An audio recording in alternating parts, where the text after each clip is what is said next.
after the decision in 2010 when LeBron took his talents to South Beach. As we all remember, he heard the criticism for super teams. Now he's taking the blame for super teams for an entirely different reason. LeBron telling Cleveland.com Friday, "I know teams switch and pick up new coaches or new players, and their whole goal is they just want to beat me. It's never just about me, but I always hear them saying, we gotta beat LeBron. It's not just me on the court, but I understand that teams get together in this conference and across the league to try to beat me." Stephen A., is LeBron responsible for super teams?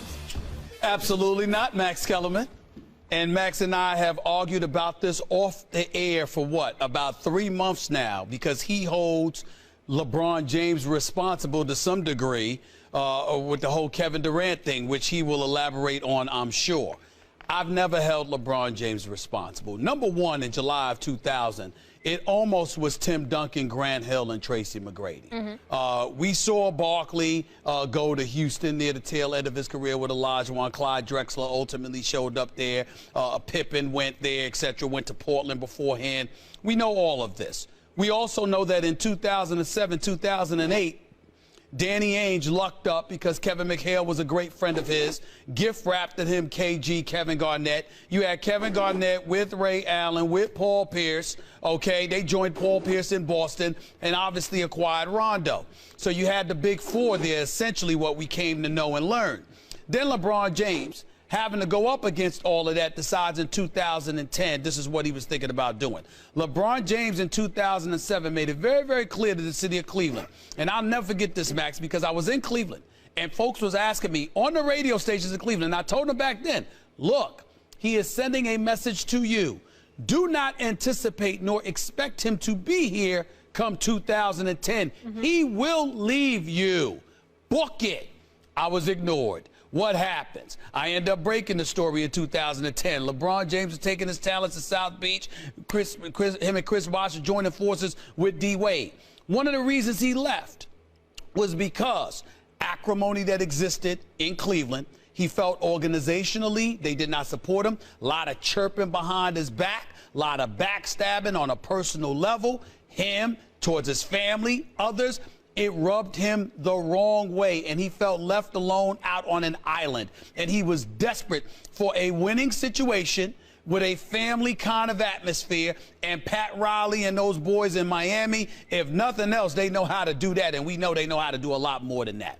That's why he ended up in Miami. He departed from Cleveland because of those situations. That was not the case with Kevin Durant in Oklahoma City. Not to mention the fact that you had Boston standing in LeBron James' way in Cleveland. When you look at Oklahoma City, you're right on the cusp. You're up 3-1 on this same crew. It wasn't the same situation. LeBron James went to a Miami Heat team that had lost in the first round after going 47-35, and their organization was going this way. The Golden State Warriors were champions, and then after that, they should have been champions, and they were right here above you already, and they had just beat you, and that's the team that you elected to go to.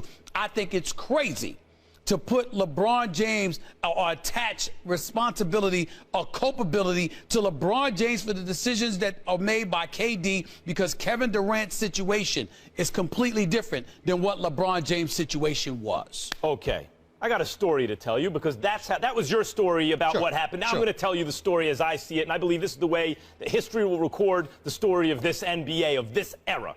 That's how we sell sports. It's narrative. It's a story. You have your protagonist, your hero, the obstacles, and the bigger the obstacle, the better the story. The protagonist of the NBA right now is LeBron James. It's his world. It's his story. Now, LeBron showed the way when he wasn't getting enough help in Cleveland, and Gilbert wouldn't do anything really to help him, and they didn't want to trade who was it, Hickson or whatever it was, in a Stoudemire deal. He just wasn't getting enough. LeBron took matters into his own hands. He went and formed a super team in Miami. Now, you can say it's not the same as KD going to Golden State, but it was like the gateway drug or the gateway move that eventually made it possible. LeBron made a lot of things possible. First, he had other players imagining, oh, it's okay. So whatever the old-timers say, whatever the press says, I can go form a super team. In KD's case, he joined a super team instead of forming one as LeBron did, but that's just the next logical step. Now, that's the first way LeBron showed the way. But in terms of what LeBron just said, which echoes my point that I've been saying on the air for the last couple of months, it's also a testament to his greatness. KD looks at LeBron James and realizes wherever he goes, he's only going to go to a place with at least one other great player, and then that will have a gravitational pull to get something else. In this case, they traded for Kevin Love, and then other veterans want to kind of buttress what they've got because with LeBron, you know, you have a chance to win a championship. And so they look at that and go, we need more. Even the 73-win Warriors need more. Even this Oklahoma City team that destroyed the Spurs, it's a 67-win team, and then almost beat the Warriors, it's not enough. I have to go to the Warriors, thinks KD, in order to get over the top against LeBron. I will give you 2 rap lyrics that express this perfectly. I can deal with rap, not okay. Socrates or Shakespeare, but rap I can deal with. Okay. Go ahead. Jay-Z, The Takeover, when he's talking about Mobb Deep. We don't believe you. You need more peoples. That's what LeBron basically, it's not even LeBron saying that to the rest of the league. The rest of the league's looking at LeBron and acknowledging it. With LeBron and Kyrie and other good players, we don't believe you, Golden State, Oklahoma City, whoever else you want to mention. You need more people. And now, the second lyric I'd like to quote, Raekwon, Incarcerated Scarface, off the Cuban Links album. Maybe the best album ever, Stephen A. Okay. You got guns, we got guns too. What up, son? Do you want to battle for cash and see who sons who? Now they have the big guns on Golden State. Now they could battle with the money on the line. Now they feel like you want to battle with the cash on the line. That's the finals. We are squad up. That's what's going on, and that's why it's a direct response to LeBron. He's right. I'm very proud of you throwing out them rap lyrics like that. I'm very, very proud. I have no comeback from that because I'm so happy. I'm so relieved that you've joined the modern era. I'm so touched. Oh. It almost brings tears to my eyes. But here's the deal. I mean, It'll be Shakespeare tomorrow. Don't do it. Don't you do it. Don't you go there. Don't you go there. But let me get back to your point. Max, but the question entails comparing LeBron James to KD, holding him responsible for a decision that KD made. What I am saying to you is that there has to be some sort of emulation that it entails. In other words, you're trying to mirror LeBron to some degree. I'm saying the KD situation in no way mirrors LeBron. LeBron James, say this. Let me be very, very clear about what I'm about to say. All right? And I don't have the closest relationship to LeBron or anything like that. Let me tell you something that I know about LeBron James. LeBron James ain't running from no damn player. Not a soul. LeBron James ain't scared of a player. Not a soul. LeBron James don't mind. If you say LeBron James mano a mano against anybody on the planet, let's go. That's LeBron. KD, on the other hand, there are a lot of people, I'm not saying this, but there are a lot of people who are on the record, off the record, in NBA circles, who swear up and down KD's kryptonite is LeBron. Boston might have been LeBron's kryptonite because of the combination of KG and Ray Allen and Paul Pierce and Rondo and all that other stuff. No one player is phasing LeBron like that. Bring him. Let's go.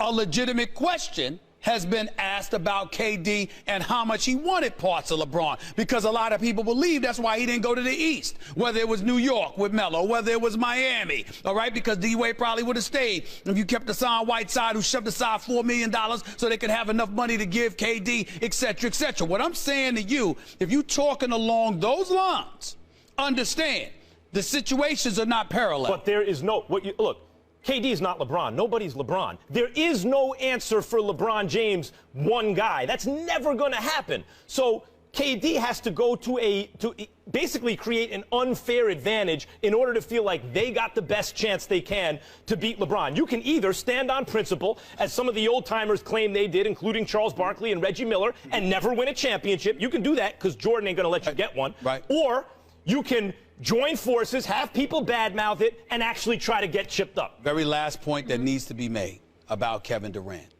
I don't think that there's anything skill-wise, that Kevin Durant has to be concerned about going up against LeBron James. Just like LeBron James is his own freak of nature, KD is his. KG will average 30 in his sleep. Even in the NBA Finals, he averaged plus 30 on 50% shooting. The problem is when the moment calls for your greatness to come shining through, that ain't about skills. That's about this. And LeBron has proven that he has that. We're waiting to see whether or not KD has that against him. Go ahead. I can't let it die there. Because once upon a time, that was also LeBron. because I agree. He No doubt. dragged Cleveland in with no one on the squad to the finals. Amazing accomplishment in a weak conference. AD always had Russell Westbrook. Okay. I'm saying that, but once he got there, they couldn't win. Okay, he didn't have anyone. Then he got so Dwayne Wade, Chris Bosh, everybody came and played with him. And they still lost, and they lost because LeBron James choked in fourth quarter. So it's not like that's not an attainable quality. KD might not have it yet. That doesn't mean he won't get it. Yeah, but LeBron didn't have it. KD doesn't seem to have it when it comes to LeBron. Guess what, gentlemen? We get to see it because the season tips off tomorrow and Wednesday on ESPN. We got a doubleheader for you at 8. It's the Thunder taking on the Sixers. Then at 10:30, the Lakers host the Rockets. Coverage of opening night begins with NBA Countdown charged by Dew at 7 Eastern.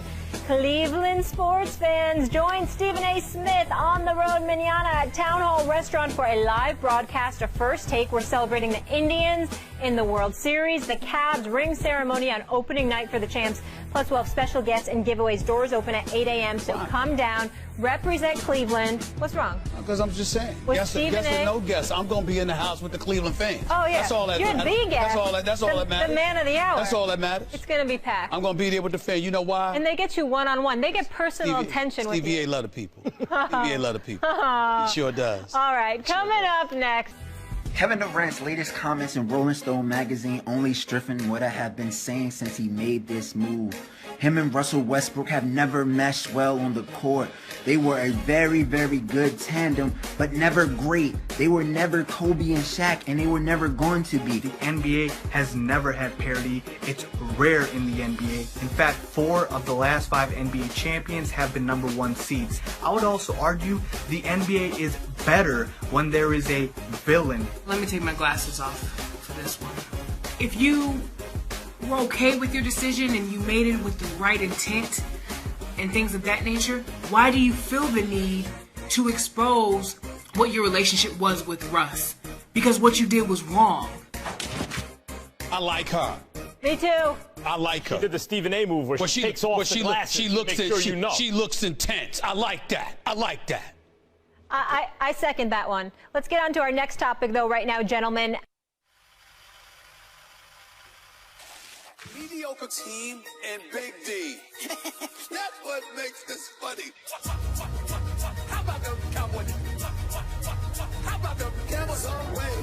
Somehow, when they count, just wait. They will let you down. The accident, they will mess it up. Just wait. The accident, they will let you down. Just wait. The accident, the accident, the accident. Waiting to happen. It will happen. Tony Romo, though, the football, know what's coming next. He will get in the way. The deception of success. Tony Romo, though, the football. Are you kidding me? That's pride, not a catch.